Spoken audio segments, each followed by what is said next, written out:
Hi எல்லோருக்கும். ரொம்ப டேஸ்ட்டான இட்லி, தோசை, ரைஸ்க்கெலாம் தொட்டு சாப்பிட்ற மாதிரி நல்ல கொத்தமல்லி இலையை மட்டும் வச்சு செம்ம டேஸ்ட்டாக ஃப்ளேவர்ஃபுல்லான ஒரு சட்னி ரெடி பண்ணலாமா? ஃபஸ்ட்டு இது பண்ணுறதுக்கு ஒரு பேனில் கொஞ்சமாக எண்ணெய் சேர்த்துட்டு 1 டேபிள் ஸ்பூன் அளவு வெள்ளை உளுந்து வந்து சேர்த்துக்கணும்.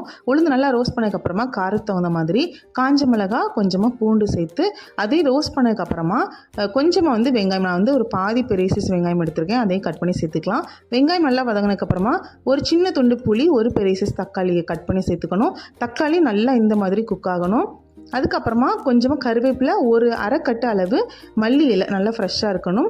இதையும் சேர்த்துட்டு நல்லா 1 நிமிஷம் மட்டும் லைட்டாக வதக்கி எடுத்துக்கோங்க. ரொம்ப கலர் சேஞ்ச் ஆகிடக்கூடாது. அடுத்து ஒரே ஒரு டேபிள் ஸ்பூன் துருவின தேங்காய், கொஞ்சமாக கல்லுப்பு சேர்த்து நல்லா வதக்கிக்கலாம்.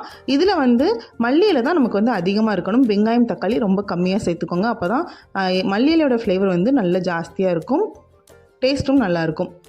நல்லா ஆறுனதுக்கு அப்புறமா தண்ணி சேர்க்காமல் இந்த மாதிரி கட்டியாக நல்லா அரைச்சி எடுத்துக்கோங்க.